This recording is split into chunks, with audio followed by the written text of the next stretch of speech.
back to the rule of law and the Constitution.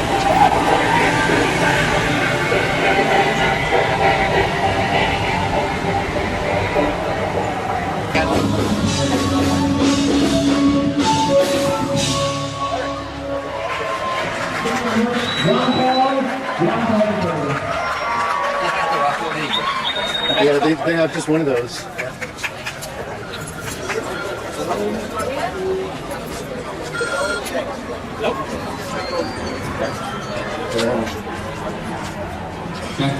And the fact that we get the money from the military more than all the other Republicans put together is a pretty darn good endorsement. For those of us who prefer natural diets and natural means to achieve health, let us be free.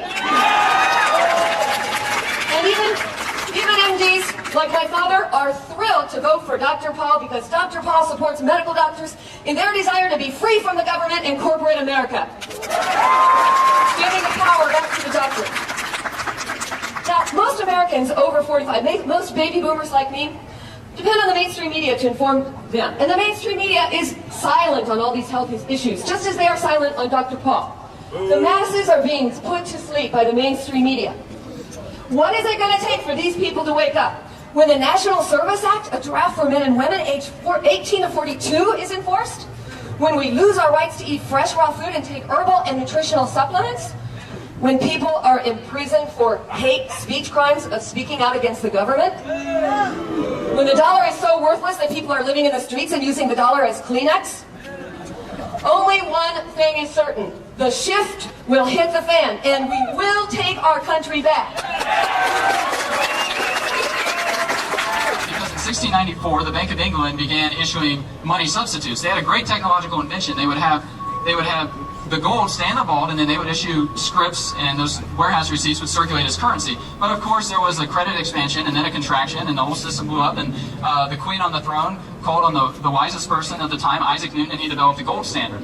And the 20th century is a time where governments have abused the gold standard because it was a voluntary system to the detriment of the citizens. But like freedom and like democracy, the gold standard and our monetary freedoms have to originate with us as the people. It has to bubble up from the bottom. But how do we do that? But how do we do that when everybody uses Federal Reserve notes or euros or other money substitutes, because they're not money, they're money substitutes. They're claims on purchasing power, but not actual purchasing power. How do we shift? How do we have this change in attitude that gold is money? How does that happen? Because, you know, when our military packs the emergency kits of our fighter pilots, they don't pack them with dollars or won or yen or euros. They pack them with gold sovereigns, quarter-ounce gold coins. Why? Because at all times and in all circumstances, gold remains money. But how do we get it to circulate in daily transactions? Well, I don't think we fully comprehend the nature of the inventions that are currently out there. You see, when we had horses and carriages, that's what transportation was. And so when we invented the engine, well, we put it on the front of the carriage, and then we had horseless carriages. But it took a while before the Lamborghini or the Ferrari was invented.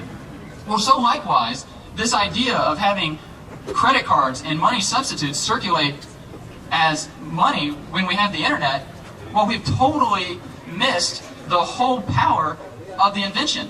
And now there are actually digital gold currencies and other commodity-backed currencies where you have the actual commodity stay in the vault, and then you can circulate it over your cell phone and over the internet in daily transactions, whether you're buying a can of soda or a super oil tanker. Think on the change that this is going to bring to the paradigm of what's happening.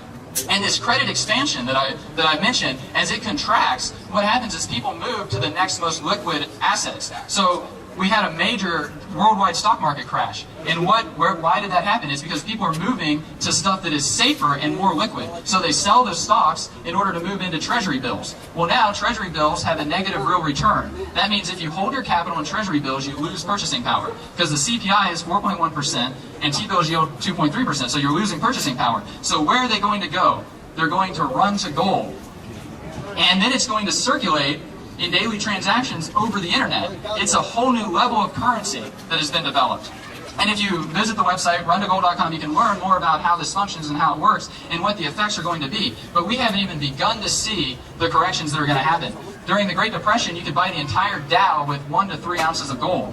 The Dow just reached a new low, 13.5 ounces of gold to buy the Dow. So we've got a lot more to go with this crash, and with our entire U.S. banking system now insolvent with negative real reserves, we don't know what's going to happen with this dollar crisis and with this bubble as it pops.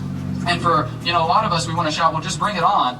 Well, we don't know what's going to happen, and there are going to be a lot of changes that are going to result from it. And those of us that advocate the gold and silver, we might be the enemies because the profiteers. But what this new currency and this whole new level of currency does is it makes banks and central banks obsolete. They're effectively 8-track tapes when you have HD DVDs available.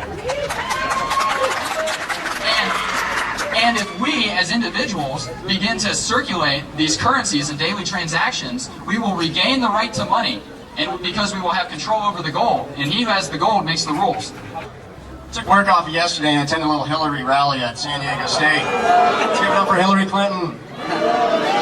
What's interesting there is just like the media tells you, everybody wants change, I want change, I want change. And these people come out of the rally.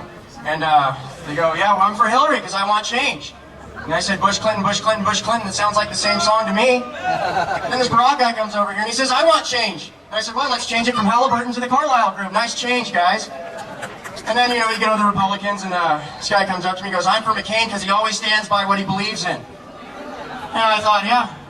So McCain, he puts together this bill in front of Congress, and then they come and ask him about it. Did you propose this amnesty bill? Would you vote for it? No, it doesn't matter.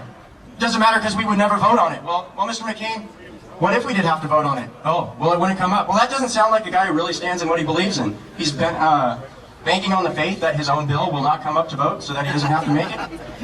And then another guy comes up and he says to me, well, I'm going to vote for Romney because we need a businessman in office. We need a guy that knows how to control money. I said, I don't need a guy who can control money so that he knows how to get it out of my pocket. And what it all boils down to, everybody looks at the TV and the TV says, change, change, change, you want change. But what they won't give you on the TV is what people are changing to. And that's the value of this movement, is that Ron Paul actually stands for a change that we can believe in. So with that, we put together a little tribute for that mass media that we all know and love and has caused us so much shit over these years. Here it is for the mass media. We're in a lot of trouble because you people and 62 million other Americans are listening to me right now, because less than 3% of you people read books. Because less than 15% of you read newspapers. Because the only truth you know is what you get over this tube. Right now, there is an entire generation that never knew anything that didn't come out of this tube. This tube is the gospel, the ultimate revelation.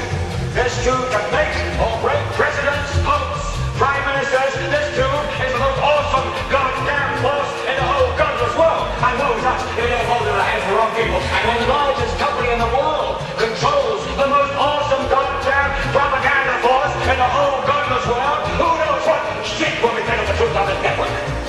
So you listen to me. Listen to me. Television is not the truth. Television is a goddamn amusement park.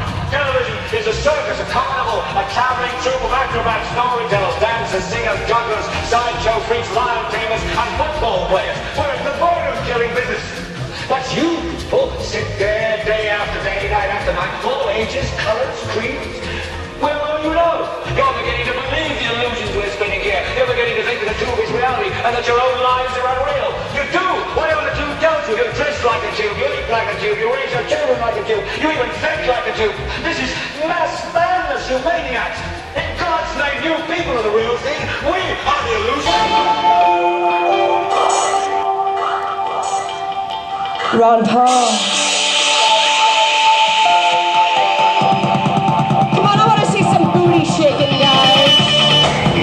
Government has to take care of us and save the day. If you think our government should police the world and spend hundreds of billions of dollars on a foreign policy that we cannot manage, you can't get rid of the IRS, but if you want to lower taxes, and if you don't want the government to quit printing the money to come up with the shortfall and cause all the inflation, you have to change policy.